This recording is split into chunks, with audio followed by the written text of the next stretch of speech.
So Silicon Heartland, I think people intuitively get what it could mean, but maybe describe like what the extent of it is, how you discovered it, and how you, the road trip that you've been on for the last couple of years.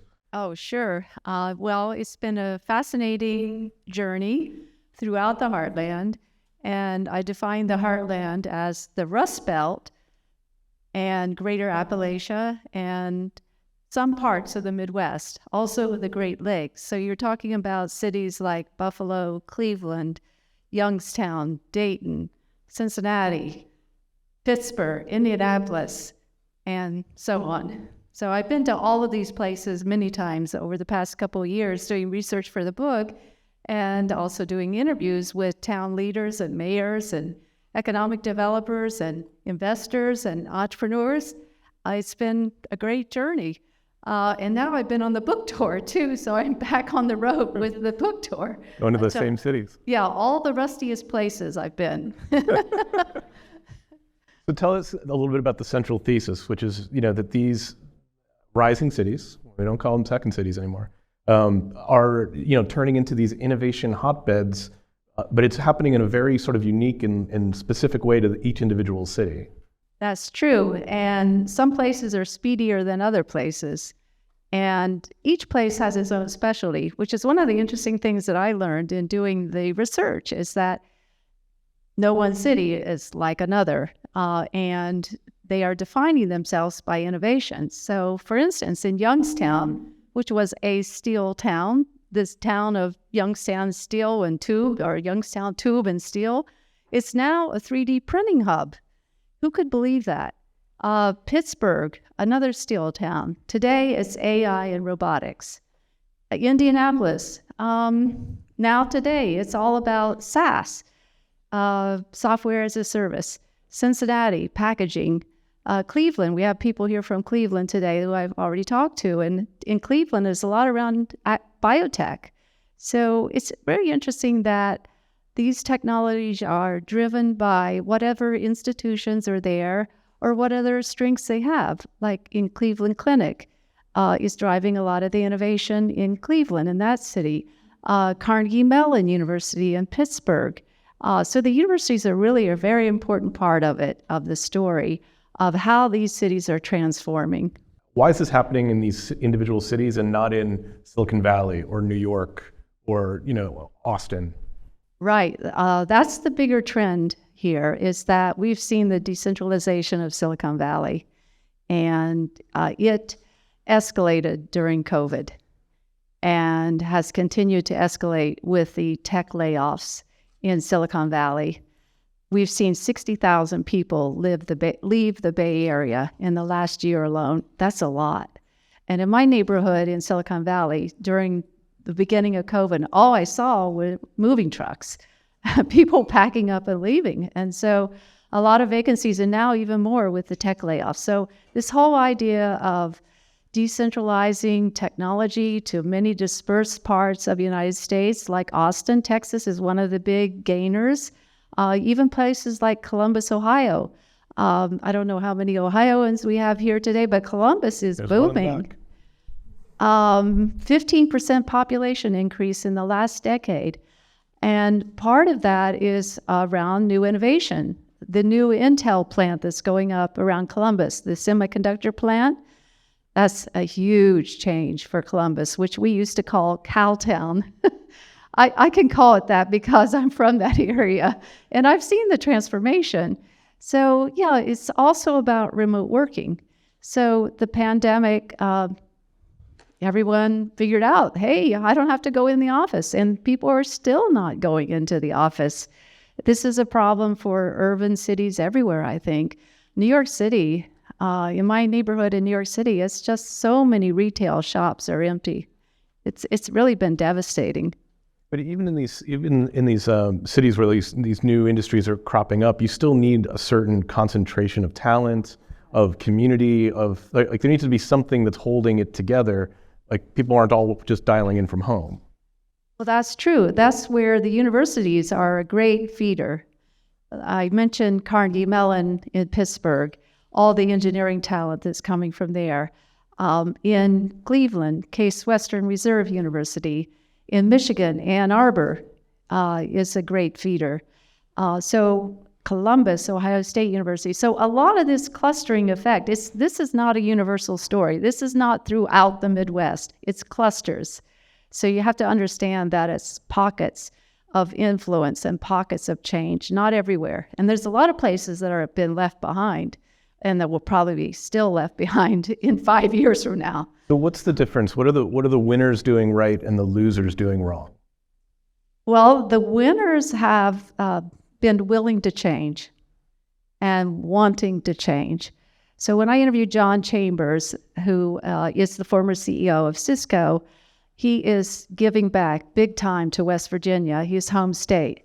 And I quoted him in my book saying that if you're not willing to change, you're going to be disrupted. You've got to change yourself or you're going to be disrupted. And so the cities that have gotten on the change agenda and developed a strategy for the future, and this is not just innovation, but the whole thing around the future of cities, transportation, housing, which you were just talking about, all of that comes together. So you have to have this encompassing strategy for the future. Some cities are doing that, but I think many of them are not moving swiftly enough because the change is coming very rapidly.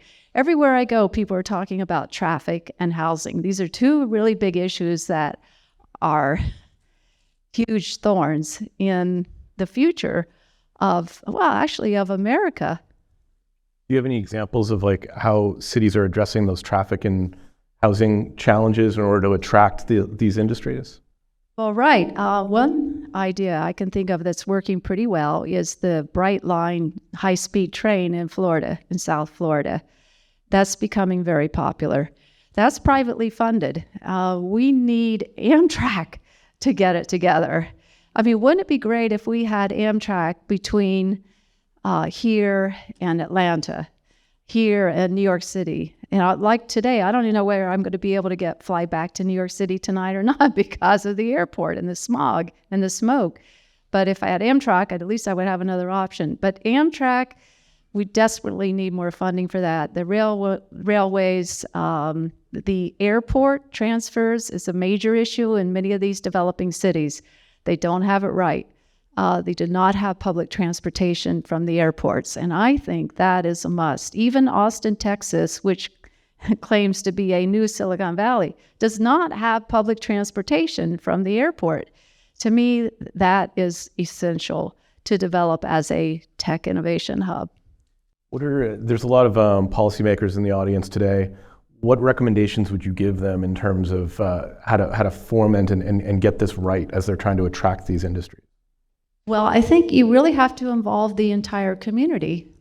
I'm looking at Columbus as a good example. Columbus is going to change dramatically with the new Intel plant going in.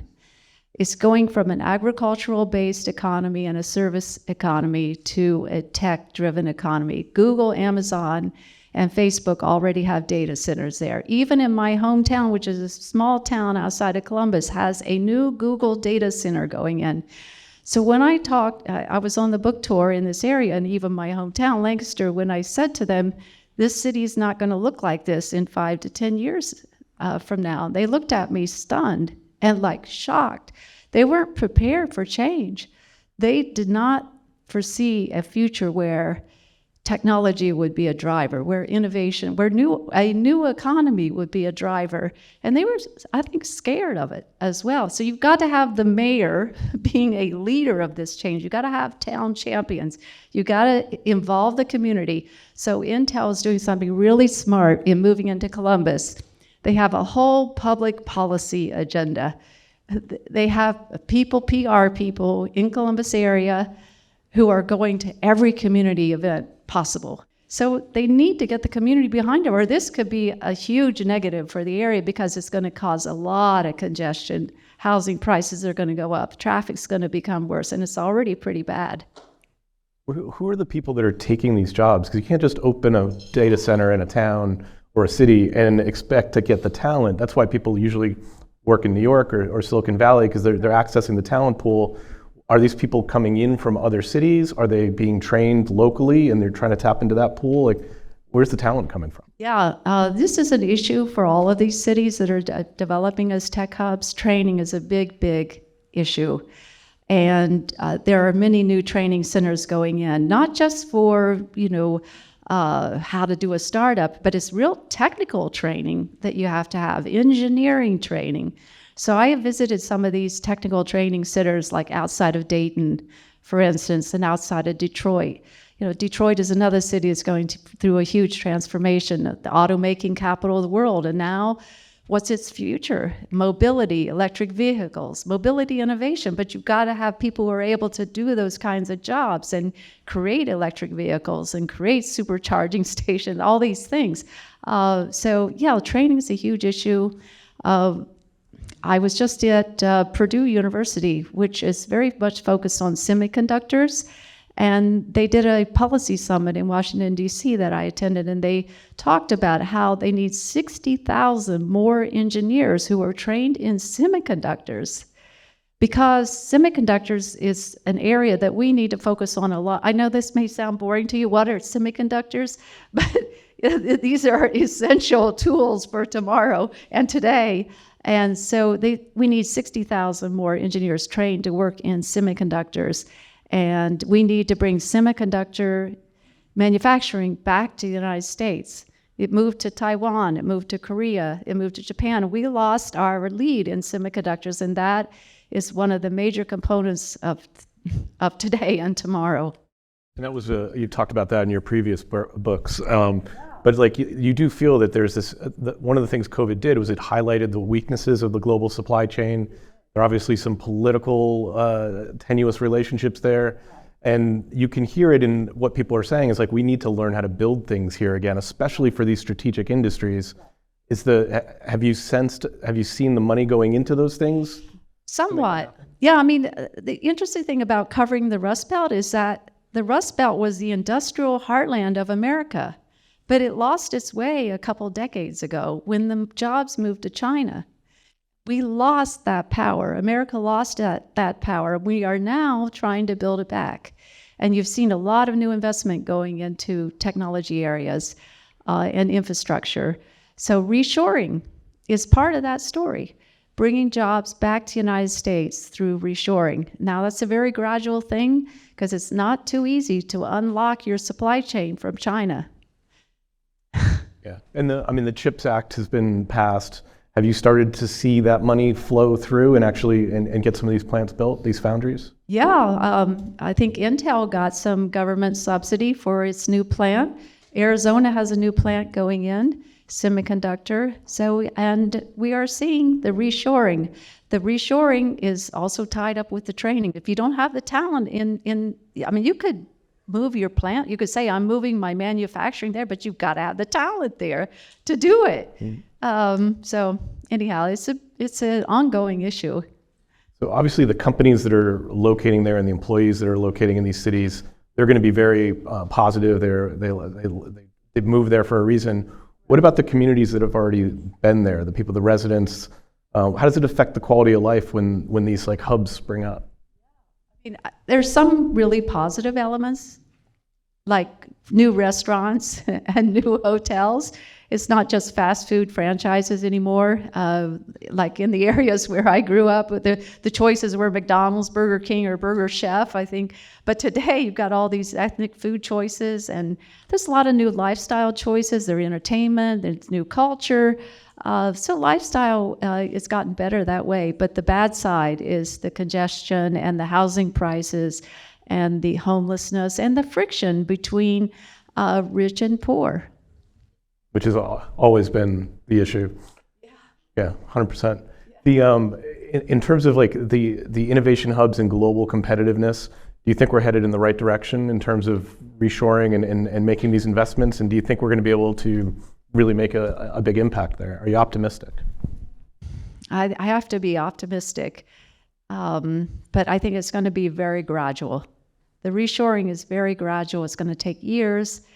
It's going to take the leadership of companies like Apple to make the switch.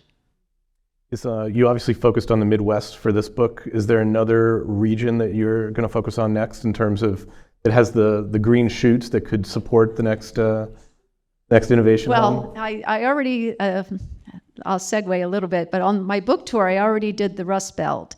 So I went to all the rustiest places and the most poverty-stricken places, like even Portsmouth, Ohio, which is where my relatives still live, and where I'm from originally in southeastern Ohio, close to the Ohio River. Portsmouth, Ohio was the opioid capital of the nation. And I'm actually going there next on my book tour to where the Silicon Heartland started. But Portsmouth is transforming with town leadership, with community efforts, with people who are hiring opioid addicts and putting them in new jobs and new training to get them off addiction. And so you see this kind of energy going into these really impoverished places that are in total despair, poverty, joblessness, no hope. And that's why they turn to, something else. But anyhow, the second leg of my book tour is about the start, and I'm focusing on the Great Lakes. The Great Lakes, I'll be going to Buffalo, Chicago, and then Milwaukee. So 3 Great Lakes cities that are all transforming. And, it's interesting because in tracking the venture capital investment, which is part of the whole story too, of tracking where the money's going, still Silicon Valley has about half the money. And then followed by Boston and New York, or New York and Boston in that order. The Great Lakes states only get 8% of the venture capital money in the United States. And so that's got to change. So, I'm looking at that dynamic thinking that's got to change. How does that happen though? The money goes where the money goes. How do you influence that? Well, you've got to have success. Money follows growth, right? You've got to have more startups that are succeeding. And right now, we don't have the Tesla. You don't have the Tesla of the Midwest. We don't have the Apple of the Midwest. We've got some successes, but not like a huge brand name success. So we need that in the Midwest. And we need more companies to go public, more to get acquired. We've seen some of this happening. We've seen more venture capital moving in, like about 4 times more than a decade ago, but we need a lot more. Fair. So the book is available now. It's on Amazon. Are you sending people to Amazon to buy it, or are you telling them to pick it up at a local bookstore? It's on Amazon, Barnes & Noble, and all local independent and many independent bookstores. And I did bring a few copies with me here for Perfect. For signing. Perfect. Nicely done. Rebecca Fannin, everybody.